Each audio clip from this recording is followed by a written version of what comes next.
Ciao ragazzi, volevo farvi il punto della situazione perché veramente sono basita.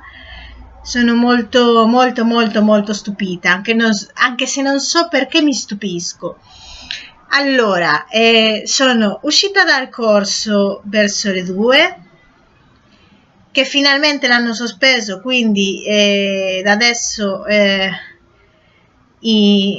adesso in poi, almeno per 15 giorni, è tutto fermo, cioè per quanto riguarda i corsi, vabbè.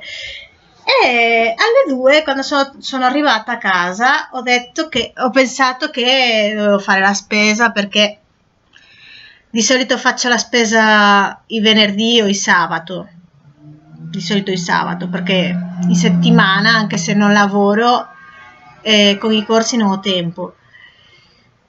Quindi, niente, ho preso il carrello, sono andata a fare la spesa e indovinate, ma indovinate cosa è successo all'ipermercato? Cosa pensate che può essere successo, tenendo in conto cosa è successo in Italia? Niente, sono arrivata e ho scoperto che era quasi tutto vuoto, cioè è una cosa allucinante. La cosa assurda è che, vabbè, io ho girato un po' per il supermercato, le verdure, i vegetali, soprattutto gli ortaggi, insalate, le lattughe, vabbè, vegetali, insomma, non c'erano, erano finiti. La carne era quasi tutta finita. Non so, io giravo per l'ipermercato e dicevo, cavolo, è quasi tutto vuoto. Pensate che io di solito, siccome in settimana sono abbastanza incasinata, mi faccio una lista della spesa, mi preparo dei menù per tutta la settimana, no? Una lista con i menù per tutta la settimana e mi faccio una lista della spesa, tenendo anche in conto quello che ho già a casa. Ho dovuto saltare completamente. Quella lista non mi è servita a nulla perché non c'era praticamente nulla. Era rimasto praticamente cibo pronto e poche cose tipo acciughe, però vabbè, piatti pronti, poi c'è anche pasta ripiena e cose così. Però è stata una cosa allucinante, non c'era praticamente nulla, nulla. La gente è impazzita completamente. Io ho pensato, ma pezzi di merda, pezzi di coglioni, che siete dei coglioni. Cioè, vi hanno detto che i supermercati rimangono aperti. Non potete pensare che c'è altra gente che anche deve fare la spesa? Cioè, non lo so, mi è sembrata una cosa pazzesca. Io non l'ho mai vista fino ad ora. E niente, poi parlavo con la cassiera quando stavo uscendo, mi diceva appunto che c'era gente già alle 8:30 del mattino davanti alla porta, e che i gel con base alcolica sono finiti alle 10. Alle 10 erano già esauriti. Assurdo, assurdo, dai. Assurdo, assurdo. Io non ho mai vissuto in vita mia una roba del genere. Cioè.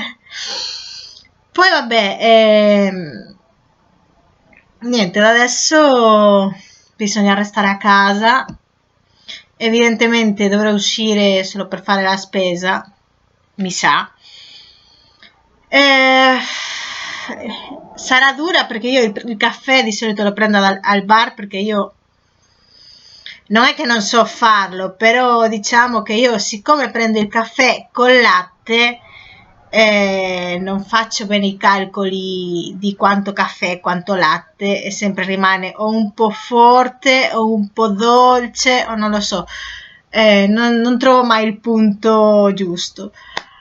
E niente, da adesso, vabbè, non è che non ho cosa da fare.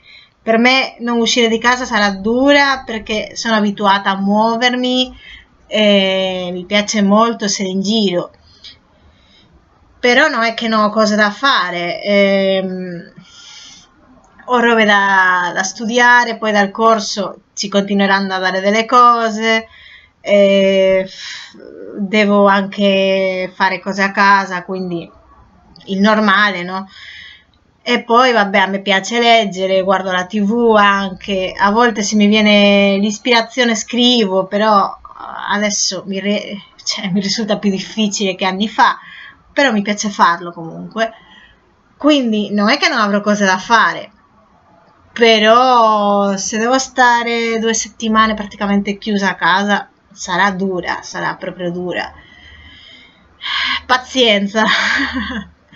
Bisogna avere pazienza, almeno questi due micini bastardetti.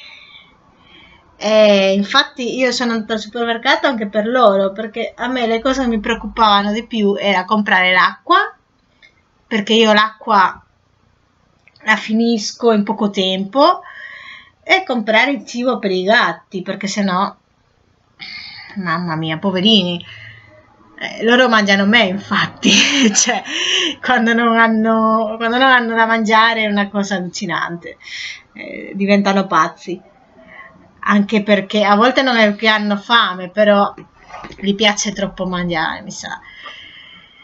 Poi niente, io se ci penso ho avuto fortuna perché mio fratello doveva andare in Italia con la ragazza e non ci potrà andare, e anche una mia amica doveva andare proprio a Milano, infatti mi aveva cercato di convincere per andare con lei a Milano, però io ho detto di no perché adesso non è che cioè non è che non ho soldi, diciamo che ho soldi per arrangiarmi, però non ho soldi per troppi capricci, diciamo. Quindi non potevo partire con lei, e questo mi ha risparmiato anche un po' di casini. E niente, adesso pazienza, no? Vabbè, ci aggiorniamo, dai. Ciao ciao.